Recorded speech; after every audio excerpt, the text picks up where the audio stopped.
Pertama, Isra dan Mi'raj adalah peristiwa besar yang hanya bisa diterima dengan iman. Peristiwa ini bukan tidak masuk otak, otaknya kekecilan untuk memahami peristiwa sebesar Isra dan Mi'raj. Satu perjalanan yang sangat jauh ditempuh dalam waktu yang amat singkat. Menurut otak tidak mungkin, menurut kebiasaan tidak bisa, menurut pengetahuan impossible, menurut iman apa yang tidak bisa kalau Allah yang mau. Itulah sebabnya peristiwa yang dahsyat ini menurunkan perintah solat sebagai sandaran vertikal bahwa kita memang perlu Allah. Kita memang perlu Allah. Itu sebabnya tempo hari lewat TV saya katakan hidup yang paling tenang itu hidup model tukang parkir. Baik, tingali itu. Oh, pakai tingali ya. Tukang parkir di pasar, coba lihat, biar mobil banyak, mereknya bagus-bagus, nggak pernah sombong. Belum selesai, dengerin dulu, belum selesai. Nanti mobil pergi satu demi satu, habis sama sekali, dia nggak sedih. Mobil banyak nggak sombong, mobil habis nggak sedih. Kunaon? Apa kunaon ini? Lah sok poho deui. Kenapa bisa begitu? Ini nyengir tapi mikir, Pak. Ada muatan ini. Tukang parkir tidak merasa memiliki, tapi merasa dititipi. Siapapun yang merasa memiliki mesti takut kehilangan. Tapi kalau merasa dititipi, jabatan, harta, anak, istri, itu semua sekadar titipan, hiduplah seperti tukang parkir. Pertama, titipan tidak boleh bikin kita jadi sombong. Dititipin kok sombong, nggak pantas dong. Pak Zainuddin titip mobil ya, silakan. Yang punya mobil pergi, saya petatang peteteng. Emangnya mobil kamu? Orang cuma nitip, dititipi kok sombong. Ada orang dititipi jabatan oleh Allah sombong. Ada enggak? Ada enggak? Ada. Namanya Fir'aun. Tuh pejabat-pejabat sombong anak buah Fir'aun semua.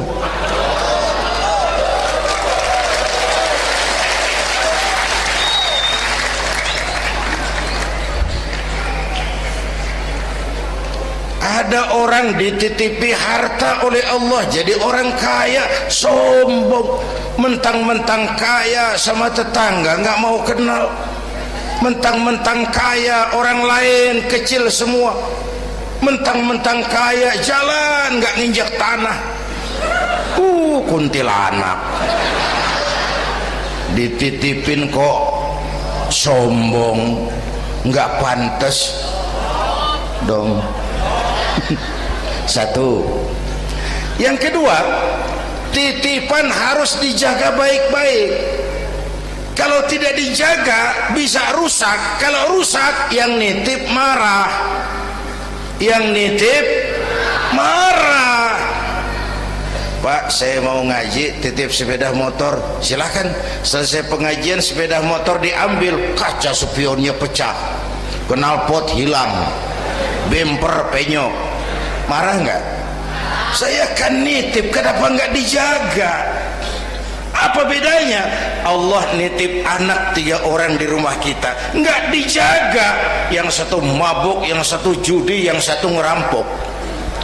Yang nitip marah. Allah nitip harta kepada kita jadi orang kaya supaya bantu pesantren, bangun rumah sakit, bantu yatim, tolong yang lemah, bela yang perlu. Pelitnya 17 setan. Yang nitip marah. Sudah nggak pakai dong. Sekarang yang makro, Allah titip Indonesia. Hai rakyat, ini Indonesia, aku titip, kata Allah. Ini titipan mahal karena ditebus dengan keringat, air mata, darah dan nyawa. Aku titip Indonesia. Ini negara besar, buminya subur, di bawah perut buminya ada gas, minyak, batu bara. Kekayaan negeri ini dikuasai oleh negara, tapi harus digunakan bagi sebesar-besar kemakmuran rakyat. Itu amanat. Disalahgunakan, dikorupsi, yang nitip ini kan musim din-din ini lagi nggak enak bulan-bulan ini nih. Nazarudin, Syarifudin, yang ceramah Zainuddin lagi nih.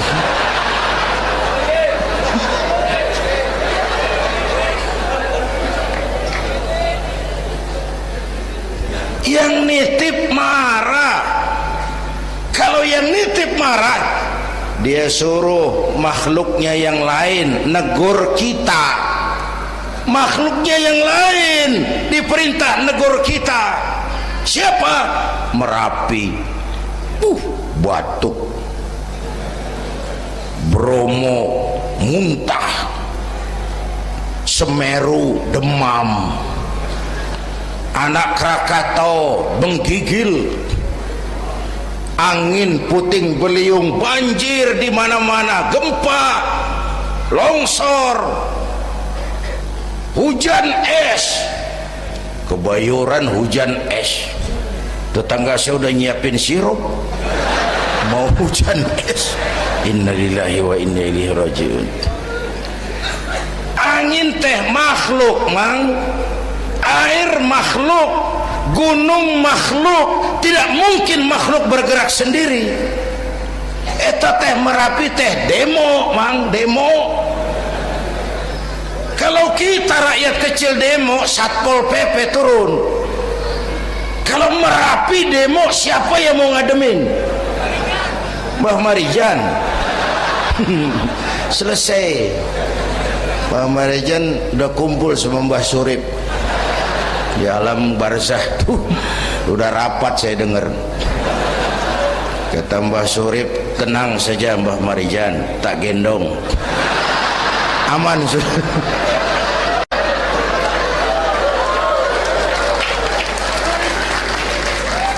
Apa artinya ini? Kita perlu Allah. Kita perlu Allah. 100 tahun kita bangun, selesai oleh gempa 5 menit.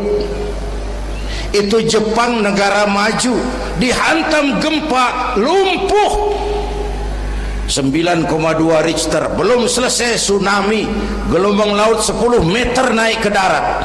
Masih belum selesai, reaktor nuklir bocor, radioaktif gentayangan merenggut nyawa, terutama yang di Daiichi dan Fukushima. Fukushima tahu kan? Itu dari Cikupa ke kanan, ya dekat-dekat situlah.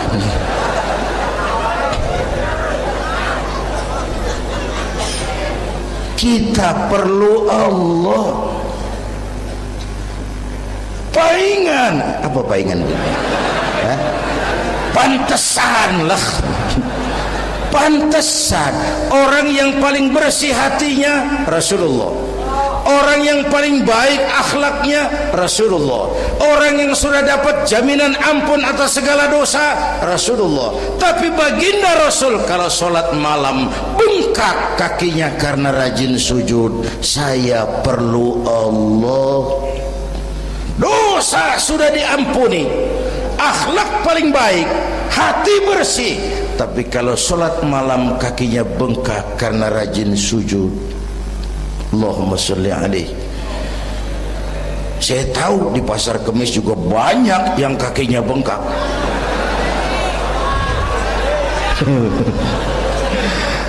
Kita perlu Allah. Itulah sebabnya dengan Isra Mi'raj turun perintah sholat agar kita punya senderan. Saya senderan ke tiang, tiangnya roboh, saya jatuh. Saya senderan ke tembok, temboknya ambruk, saya jatuh. Saya senderan sama orang kaya, dia jatuh miskin, saya selesai. Saya senderan sama jenderal, dia pensiun, saya selesai. Tapi kalau saya senderan kepada Allah, Allah tidak akan pernah miskin, tidak akan pernah berkurang kekuasaannya, tidak akan pernah lumpuh, dan seterusnya. Karena itu memperingati Isra Mi'raj, ayo dengan semangat memantapkan keimanan. Ini zaman entertain, orang pada pinter bikin bungkusan. Hati-hati sekarang, banyak minyak babi cap unta.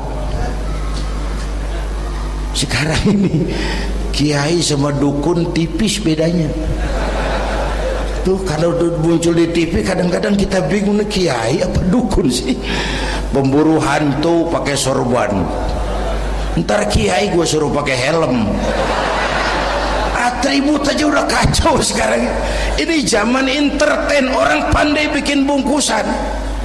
Maka kembali kepada ajaran agama, kita harus disiplin. Semua konsep agama muaranya disiplin. Syahadat apa? Disiplin akidah. Saya bersaksi tidak Tuhan selain Allah. Kalau begitu, saya tidak akan menyembah kecuali hanya kepada Allah. Saya tidak akan menyekutukannya dengan sesuatu pun. Lalu saya bersaksi Nabi Muhammad utusan Allah, kemudian Nabi terakhir. Lalu tidak ada Nabi sesudah beliau. Harga mati, titik. Disiplin.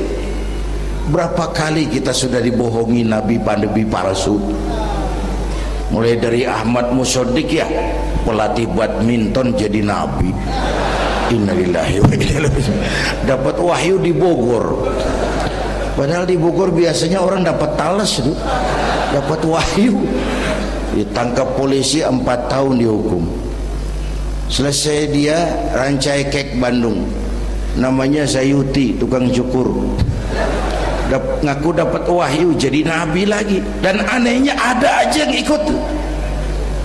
Selesai lalu pindah ke Jakarta, Lia Edan, ngaku Jibril, ditangkap di polisi, dihukum 2 tahun. 3 bulan lalu sudah bebas. Ditangkap, paling hebat polisi kita itu, bukan cuma teroris, Jibril. Di mana di dunia ada polisi nangkap Jibril kalau bukan?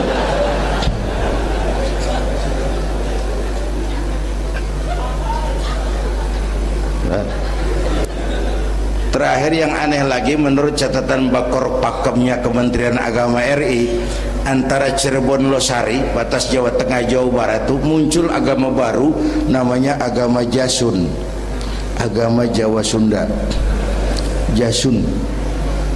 Yang jadi nabi Tugimin. Tugimin. Saya bilang ini jangan jadi nabi, jadi kiai juga kurang angker kok nih. Al Mukarram Bapak Kiai Tugimin. Enggak ngangkat loh itu. Yang gak enak selawatnya. Kalau kita kan nikmat tuh tadi, ya Habibi ya Muhammad, asyik rasanya itu. Coba ganti sama yang tadi, enggak serem Pak.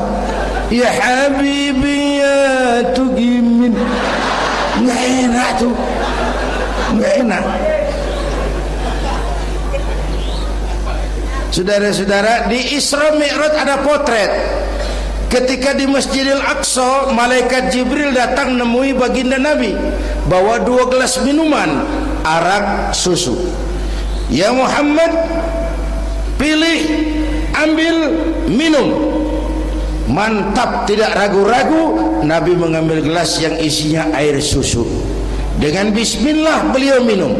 Selesai minum, kata malaikat Jibril, saddaqta ya Muhammad, laqad asabtal haq. Kau benar Muhammad, pilihanmu tepat. Emangnya kenapa Jibril? Kalau arak yang kamu pilih, kamu ambil, kamu minum, habis umatmu jadi pemabuk semua. Ini potret, Pak. Itu yang tiap hari kita hadapi, yaitu arak, susu, benar salah, hak batil, ma'ruf munkar, halal haram. Hati-hati, jangan salah pilih, karena ini zaman entertain. Banyak minyak babi cap onta. Kalau minyak onta cap babi itu masih halal. Ini minyak babi cap onta, kita terpedaya lihat merek onta. Iya. Mereknya onta, gambarnya onta, isinya minyak babi.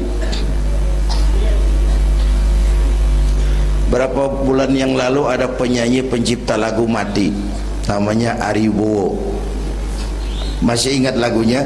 Bercerita tentang madu di tangan kananmu, racun di tangan kirimu. Kalau itu situasinya, memilih tidak sulit.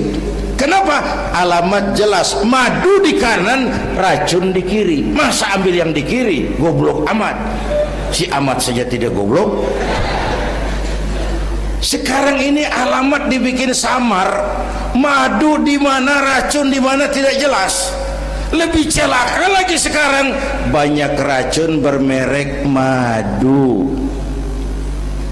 Banyak racun bermerek madu. Kita terpedaya, terpesona, terpukau, akhirnya salah pilih.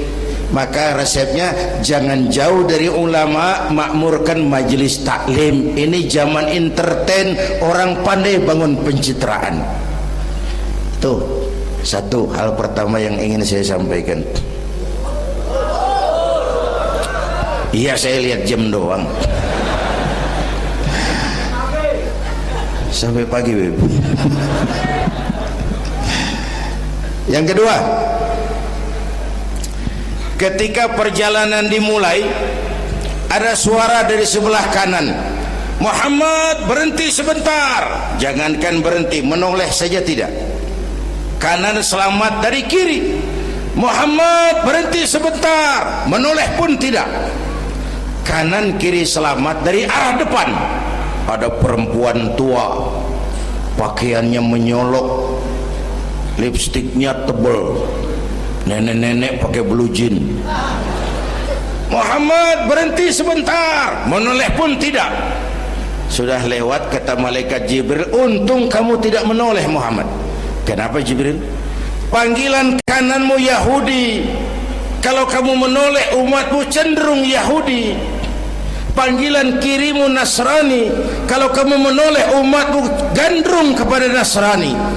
Itu perempuan tua dengan pakaian menyolok, itu dunia Muhammad. Dunia teh sudah tua, tapi karena dipoles, dibangun, dipoles, dibangun, dibangun, dipoles, orang nggak terasa kalau dunia sudah tua. Berebut harta, berebut warisan, sama juga berebut nenek-nenek. Makan habisin. Ini perjalanan, ini pun potret. Panggilan Yahudi, panggilan Nasrani, panggilan dunia, materialisme, hedonisme, berat sekarang ini. Berapa malam lalu saya masuk Serpong. Saya senang lihat Serpong berubah jadi kota satelit. Bangunannya bagus-bagus. Saya telisik, sekolahnya Don Bosco, Santa Maria, Santa Ursula, gerejanya mbahnya gereja dibangun di pojok itu. Serpong. Awas panggilan Nasrani. Saya masuk Bekasi, Sukmajaya, sekolahnya Yayasan Penabur, mulai dari TK sampai perguruan tinggi, gerejanya besar. Awas panggilan Nasrani. Bahkan di Karawang mereka sudah bangun kuburan mahal. San Diego, ada teman saya pengusaha bikin pesan kuburan 200 meteran, itu 5 miliar. Karena tanahnya berbukit, bergunung, indah, dan malaikatnya rada baik. 5 miliar.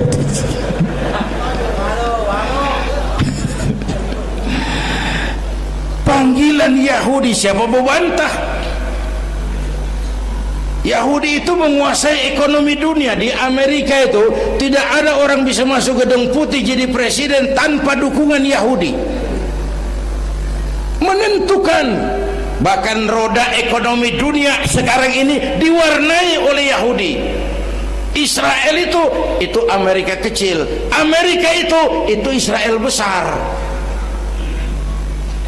Lalu panggilan Nasrani dengan segala gaya dan dana, dan terakhir panggilan materialisme dunia, panggilan hedonisme, panggilan materialisme.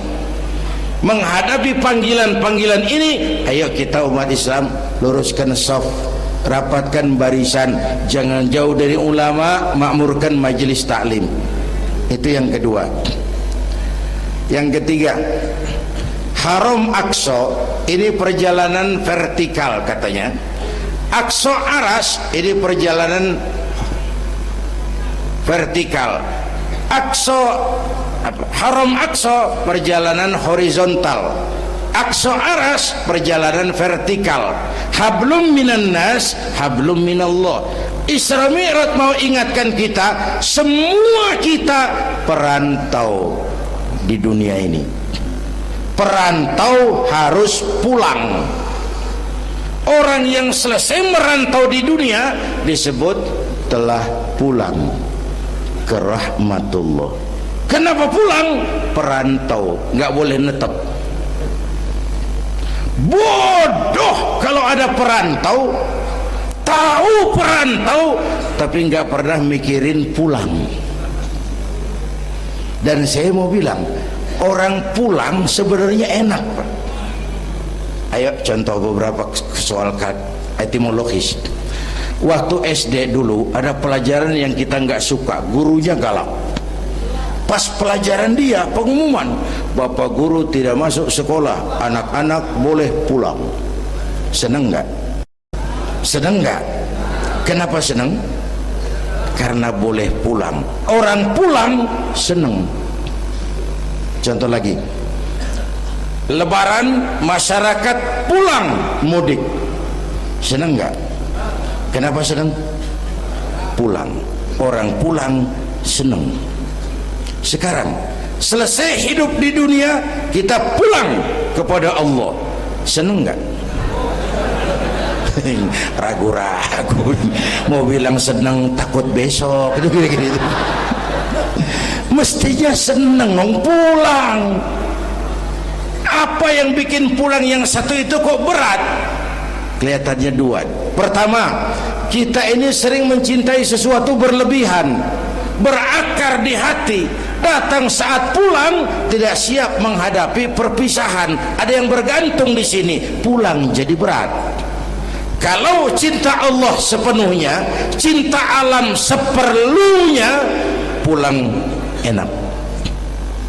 Yang kedua, bekal nggak cukup, sengsara di jalan, pulang jadi berat. Nggak punya bekal kok pulang, itu nekat. Belum sempet sholat modar, kok berani amat nggak punya bekal pulang. Kalau bekal cukup, pulang itu menyenangkan. Kenapa? Itu satu keharusan. Iya, kalau umat-umat terdahulu umurnya relatif panjang. Kalau kita ini mencontoh baginda Rasul, beliau wafat umur 63 itu standar. Kalau mencontoh Nabi, jatah kita 63. Kalau malam ini kita sudah 50 tahun, tinggal 13. Waspada. Kalau malam ini kita sudah 62 tahun 11 bulan, udah jangan pakai pantangan, apa aja makan lah Pak, sebulan lagi tuh. Sebulan lagi, syukur-syukur dapat bonus. Dan saya bilang mati itu tidak pakai abjad. Kalau pakai abjad bisa nunggu, mati bang ngacak. Kadang-kadang kakeknya segar bugar, cucunya baik. Kalau mati pakai abjad enak nunggunya. Tahun ini yang mati A, tahun depan B, tahun berikutnya C, lalu D, terus F, lalu G, lalu H. Saya Z. repot saya, nggak ada yang ngurus, orang udah habis.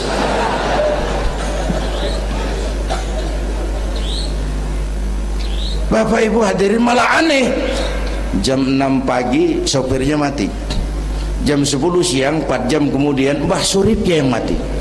Sebelum mati dia pesan sama teman saya W.S. Rendra, Mas, saya kalau mati tolong dikubur di bengkel teater Depok. Monggo, dikubur sama Rendra. Belum seminggu Rendra yang ngikut mati. 1 bulan sebelum Rendra lebih dahsyat lagi, Michael Jackson mati. The King of Pop, raja pop dunia, mati. Apalagi penyanyi keroncong, lebih mati lagi. Ada hidup sesudah mati, ada akhirat sesudah dunia. Semua kita perantau, dan perantau harus pulang. Bapak Ibu hadirin yang saya hormati, oleh karena itu, dengan semangat itu, ayo kita tingkatkan ibadah kepada Allah Subhanahu. Penutup, Isra Mi'raj itu filter. Setelah terjadi peristiwa itu kelihatan, yang beriman makin mantap, ini golongan Abu Bakar Siddiq. Yang kafir makin kurang ajar, ini golongan Abu Jahal, Abu Lahab, Abu Sufyan, dan abu-abu lain kumpul di situ. Yang ragu-ragu kafir lagi. Ini kristalisasi. Maka dengan memperingati Isra Mi'raj ditambah dengan semangat sholat berjamaah, ayo kita jaga kesatuan, persatuan, kerukunan, dan kekompakan. Bapak Ibu hadirin yang saya hormati, saya bersyukur walaupun belum pernah hadir, tapi saya tahu tiap minggu pagi pengajian Kiai Uci ini dibanjiri oleh jamaah. Alhamdulillah, kita doakan beliau diberikan kekuatan dan pengajian jalan terus sampai kira-kira kiamat, kurang seminggu. Jangan sampai kiamat lah, ngeri. Saudara-saudara, itu yang kita perlukan sekarang.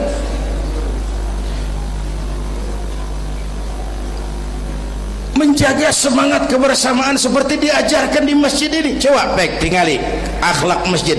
Siapapun masuk masjid, copot sendal, buka sepatu. Kenapa? Tidak ada warga kelas 1 di sini. Semua sama di depan Allah.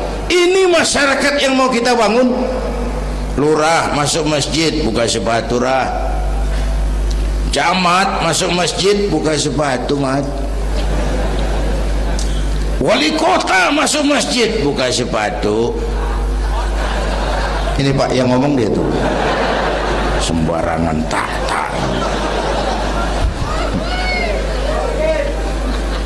Gubernur masuk masjid, buka sepatu, Nur. Presiden masuk masjid, buka sepatu, Den. Ini masyarakat yang mau kita bangun. Kan keadilan di negeri kita ini masih mahal. Hukum masih sering seperti pisau, tajam ke bawah, tumpul ke atas. Kalau yang kecil salah, hukum cepat-cepat ditegakkan. Yang besar salah, cicing wae, pura-pura tenyaho. Itu yang melukai rasa keadilan. Bapak Ibu hadirin yang saya hormati, itu yang melukai rasa keadilan. Kalau mau lapor kehilangan ayam, itu harus jual kambing. Ingin menang berperkara, jual sapi. Ngurusin ayam hilang kok jual kambing, jual sapi. Itu harga keadilan yang harus kita bayar. Karena itu ke depan belajar dari sejarah, kita bukan cuma perlu pemimpin pinter, tapi juga benar. Malahan lebih baik benar enggak tapi pintar ketimbang pintar tapi enggak benar. Capek dibohongi pemimpin yang cuma pintar tapi enggak benar. Disuruh ngurus beras malah nimbun beras, disuruh ngurus laut jadi bajak laut, disuruh ngurus hutan rame-rame jadi orang hutan. Gitu. Kita rindu munculnya sosok-sosok macam Umar bin Abdul Aziz, punten nih, itu Umar bin Abdul Aziz waktu terpilih jadi khalifah, yang pertama diucapkan innalillahi wa inna ilaihi raji'un. Terpilih jadi presiden, bukan alhamdulillah, innalillah. Pagi dilantik, malam pesta. Pesta apa? Dangdut? Enggak. Pesta air mata. Di mana? Di mihrab dalam masjid, sujud sambil berlinang air mata. Istrinya tanya, "Bang?" "Iya sayang." "Oh, udah dengerin aja, orang improvisasi." "Iya sayang, abang kan sekarang jadi khalifah." "Kenapa nangis, Bang?" "Itu Fatimah, itu sebabnya saya nangis, karena saya dipilih aklamasi secara sebagai khalifah. Setelah jadi pemimpin yang terbayang oleh saya, yatim piatu yang merintih kelaparan, janda-janda tua yang perlu bantuan, rakyat saya yang belum bisa menemukan haknya secara wajar, saya takut saya zalim kepada mereka. Saya nangis mohon pertolongan Allah." Pagi dilantik, malam pesta, tahajud. Esok harinya karena pemimpin baru, banyaklah pejabat-pejabat gubernur cari muka. Namanya presiden baru, ada yang kirim emas, pakaian mahal, berlian, mutiara, dikumpulkan sama istrinya. Umar tanya, "Fatimah?" "Iya Bang." "Banyak hadiah yang kau terima?" "Banyak Bang, intan, berlian, mutiara, emas." "Kau senang?" "Saya senang Bang." "Oke, kalau kau senang itu hadiah intan, berlian, mutiara, kumpulkan sebanyak-banyaknya dan besok kita cerai. Tapi kalau kau sayang saya, itu hadiah intan, berlian, mutiara, jual, uangnya masukkan baitul mal untuk ngurus rakyat kita." Apa jawab istrinya? Istrinya pun istri beriman, gak mentang-mentang istri pejabat lalu ikut-ikutan borong proyek suaminya. Kata Fatimah, "Abang?" "Iya sayang." "Apalah artinya intan berlian tanpa engkau di sisiku Bang?"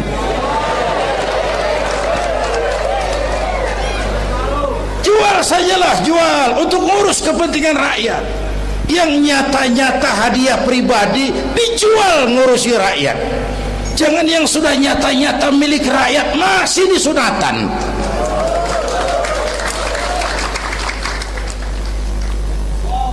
Yang antik lagi, satu malam beliau kerja di kamar, pakai lampu templok, nulis. Datang seorang tamu, "Assalamualaikum ya Amirul Mukminin." "Waalaikumsalam." "Silakan duduk." "Ada apa?" "Enggak, cuman mau ngobrol. Urusan pribadi khalifah, kita kan teman lama." "Oke baik." Beliau berdiri, lampunya dipadamkan, ditiup, mati, gelap kamar. "Ayo kita ngobrol." Tamunya heran, "Ya khalifah?" "Iya." "Kita kan mau ngobrol." "Iya." "Kenapa lampu dimatiin?" "Begini Mas," mau tamunya dari Jawa waktu itu, dengerin aja kenapa sih. "Gini loh Mas, tadi waktu sampean datang tuh, kan sampean lihat saya lagi kerja." "Iya." "Saya kerja tadi ngurusi rakyat." "Tentu. Saya kan pakai lampu." "Memang. Lampunya kan pakai minyak." "Pasti. Minyaknya kan beli." "Iyalah. Belinya pakai uang." "Tentu. Uangnya uang rakyat. Kita mau ngobrol urusan pribadi, nggak usah pakai minyak rakyat Mas. Ayo ngobrol sampai subuh ini." Kalau yang kecil saja orang sudah berhati-hati, apalagi menghadapi urusan yang jauh lebih besar ke depannya. Bapak Ibu hadirin yang saya hormati, oleh karena itu kita memerlukan semangat kebersamaan, walaupun tidak harus selalu bersama-sama. Ini adalah potret terakhir. Baginda Nabi di awal-awal perjuangan didampingi 5 figur utama. Pertama, Nabi punya Sayyidina Abu Bakar Siddiq. Ini sahabat merangkap mertua, orang tua bijaksana, tempat Nabi tukar pikiran. Kampung itu enak kalau ada yang dituain. Yang kedua, beliau punya Umar bin Khattab, Al-Futuhat Al-Islamiyah, imam tapi jenderal, jenderal tapi imam, gagah, berani untuk Islam. Selesai? Belum. Yang ketiga, Nabi punya Utsman bin Affan, pengusaha tapi santri, penyandang dana. Umat akan maju kalau banyak punya Utsman. Yang keempat, Nabi punya Ali bin Abi Thalib, tokoh muda tapi intelek. Yang kelima, beliau punya Khadijah binti Khuwailid. 5 figur utama bahu membahu membantu perjuangan Nabi. Begitulah kita berjuang, mesti punya segala hal, mesti punya senjata yang namanya golok, gergaji, pisau, silet, harus punya. Kapan makainya? Lihat lawannya. Yang kamu hadapi apa? Kumis pak, silet turun. Yang kamu hadapi apa? Akar kayu nangka pak, kampak maju. Ini kita sering emosi nggak para rugu. Yang dihadapin kumis, kampak yang maju. Urusan nggak selesai bibir bongkar. Anak-anak muda nggak cukup dibakar emosinya, berani harus, nekat jangan. Berkorban siap, konyol nanti dulu. Mati syahid ayo, mati sangit jangan. Berani sama nekat tipis loh bedanya. Berani harus, nekat jangan. Berkorban siap, konyol nanti dulu.